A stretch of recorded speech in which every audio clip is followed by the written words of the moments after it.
Assalamualaikum warahmatullahi wabarakatuh. Sahabat Blokosuto Channel sekalian, jumpa lagi bersama saya Nur Ika.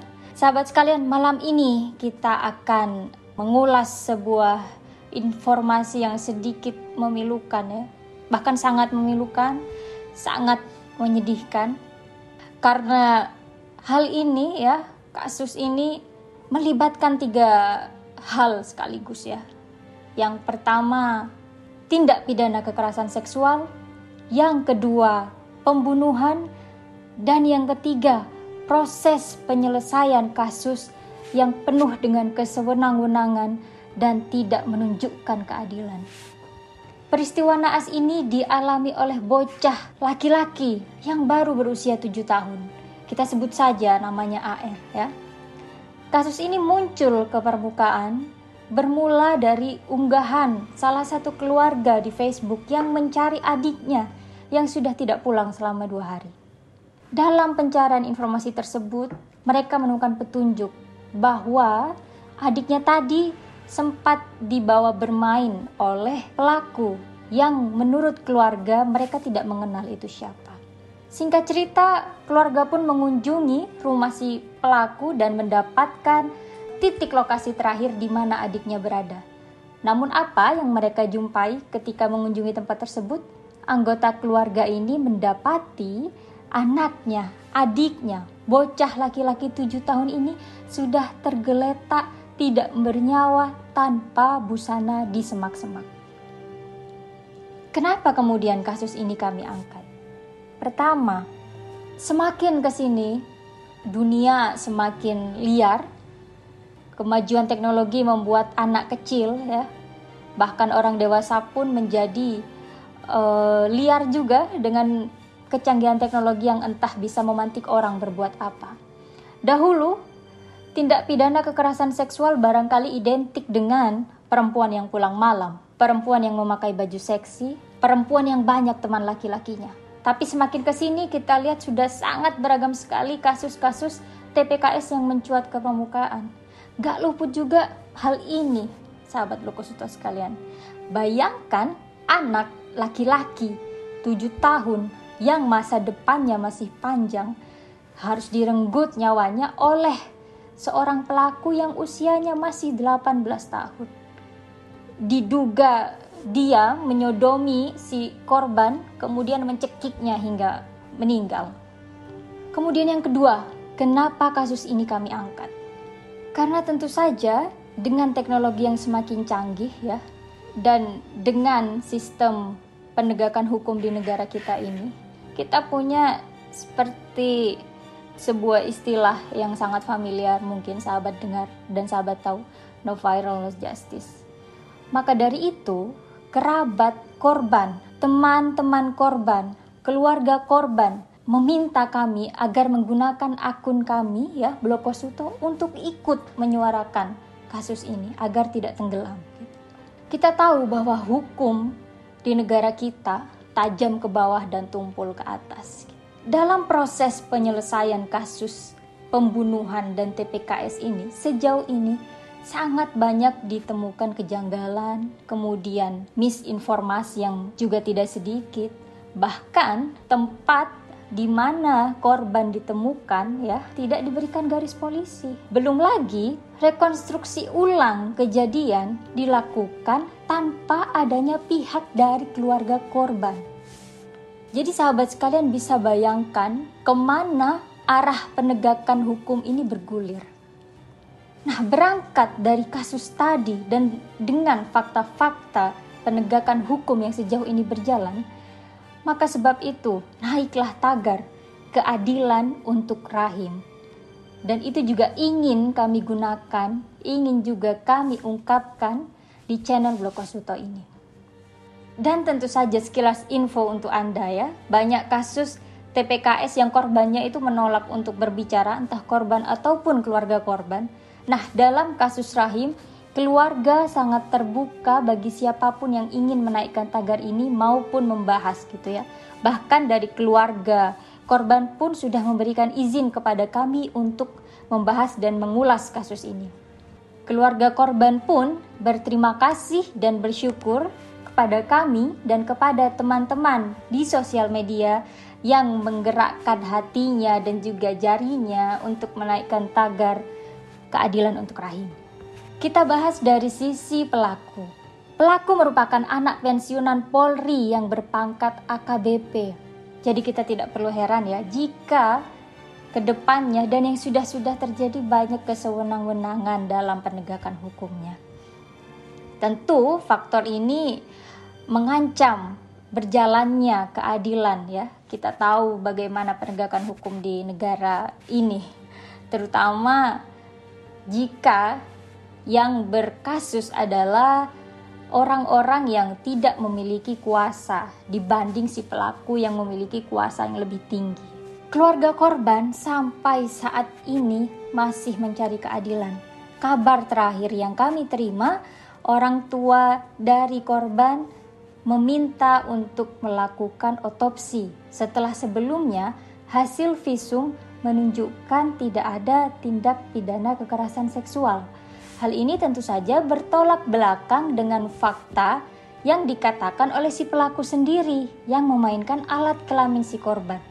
Bahkan ayahnya si korban yang memandikan jenazah mengatakan, mohon maaf ya, bahkan lubang adik tersebut jika dimasuki kapas itu sangat mudah gitu.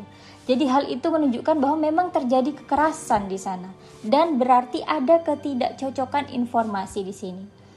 Tak hanya itu, kita juga tahu TKP tidak diberi garis polisi, orang tua pelaku yang mengatakan bahwa anaknya memiliki gangguan kejiwaan ya, padahal menurut kesaksian keluarga korban, hal itu tidak benar ya. Bahkan yang mungkin terjadi adalah si pelaku memiliki kelainan seks. Hal ini tentu saja muncul akibat dari dugaan bahwa adiknya tadi ini telah disodomi atau dicabuli, kemudian dibunuh, dicekik lehernya.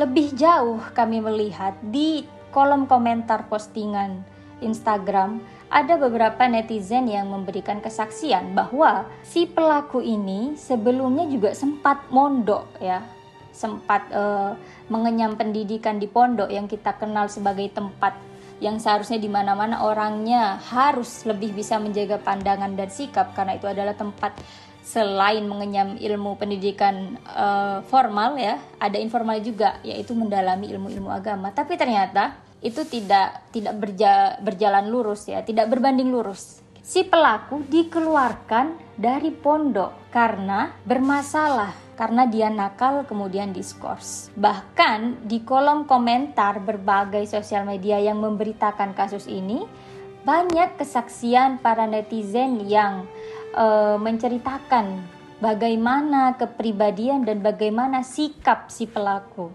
Ada yang membeberkan riwayat pengalaman pendidikan si pelaku ya dari Ustadz di Gontor. Pelaku itu 2 tahun yang lalu bersekolah di Gontor 11 Poso. Tapi karena bermasalah kemudian dia diskors, dipindahkan ke area yang lain, tetap bermasalah. Akhirnya dia dikeluarkan. Nah sahabat Blokosuto sekalian, tanpa bermaksud membesar-besarkan masalah yang ujung-ujungnya juga kita masih belum tahu bagaimana, karena sejauh ini masih ada di tahap otopsi, kita tunggu hasilnya bersama. Tanpa berusaha menutupi kasus ini bagaimana, kami hanya ingin kembali mengingatkan kita bahwa yang pertama, tindak pidana kekerasan seksual itu bisa terjadi kepada siapa saja. Bahwa yang kedua, di sini tidak hanya TPKS tapi ada pembunuhan pada bocah laki-laki 7 tahun. Kemudian yang ketiga, dalam proses penyelesaiannya sejauh ini sudah dibuktikan adanya kejanggalan dan adanya upaya penutupan informasi-informasi yang benar. Kita tahu penegakan hukum di negara ini seperti yang sudah saya singgung di awal tadi. Kok bisa-bisanya ya, jika pun memang anak ini mempunyai gangguan jiwa ataupun pada akhirnya memang punya kelainan seks, kenapa orang tuanya membiarkan si pelaku bebas kesana kemari ya? Tidak tahu apa yang dia lakukan, tidak tahu apa yang dia lakukan pada anak kecil yang lain, barangkali yang belum muncul ke permukaan. Kita tahu ya, orang punya kuasa besar melawan korban yang Barangkali powernya tidak seberapa. Kita janganlah naif ya di negara ini mengharapkan keadilan. Sudah terbukti. Kenapa keluarga akhirnya meminta otopsi? Karena hasil visum yang tidak memuaskan. Bapak si pelaku jelas-jelas adalah mantan perwira. Tentu saja bukan tidak mungkin. Bukan sebuah kesulitan untuk menutupi bagaimana sebenarnya yang terjadi di kasus ini. Apa yang sebenarnya terjadi pada bocah 7 tahun AR ini.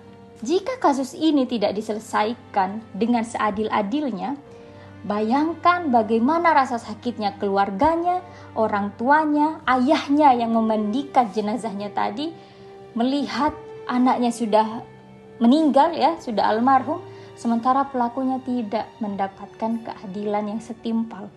Pelakunya petentang-petenteng ke sana. Kita bisa lihat pelakunya bisa bebas, padahal sudah pernah mendapat track record yang buruk ya, sehingga dia dikeluarkan dari pondoknya. Kenapa orang tuanya masih membiarkan? Setelah terjadi pembunuhan, masa iya masih mau didiamkan dan ditutup-tutupi? Kita tahu negara ini memang sudah bobrok ya. Tetapi Bapak, Ibu, sahabat sekalian, mohon gunakan waktu Anda yang mungkin Anda anggap ini hal sepele, tapi berikanlah waktu Anda untuk ikut meramaikan ya, memberitakan kasus ini. Barangkali ini nggak seberapa untuk kita, tapi untuk keluarga korban ya, di negara yang apa-apa ini harus viral dulu, baru diadili. Ini sangat penting. Ini sangat penting. Saya sebagai putri dari seseorang yang saat ini di penjara, tahu sendiri rasanya ketika ayah saya di penjara tapi tidak ada media besar yang memberitakan kasus ijazah palsu Pak Jokowi. Ijazahnya tidak ada di ruang sidang sampai sekarang, tapi beliau divonis 4 tahun. Tidak ada media besar yang memberitakan.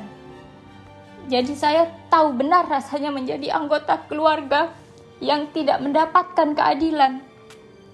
Ayah saya masih sehat, tapi anak kecil ini, anak 7 tahun ini yang hidupnya barangkali masih panjang. Bagaimana perasaan keluarganya jika pelakunya tidak diadili dan tidak mendapat hukuman yang setimpal? Jadi keputusan di tangan Anda. Anda ingin menggunakan sosial media Anda untuk apa? Dan jika pada akhirnya video ini sampai disaksikan ya, sampai ke tangan Anda, bapak-bapak sekalian yang menyelesaikan kasus ini, semoga ini sedikit menjadi pengingat jika memang sudah berada di jalan yang salah. Semoga ini bisa menjadi pengingat sehingga Anda sekalian bisa mengemban tugas dengan baik ya. Anda digaji dari keringat rakyat. Jadi bekerjalah dan layanilah rakyat, terutama rakyat-rakyat kecil yang memerlukan keadilan seperti ini. Ini juga kami lakukan untuk menyelamatkan marwah Anda dan institusi Anda yang sejauh ini sudah sangat luar biasa dipandang sebelah mata oleh masyarakat.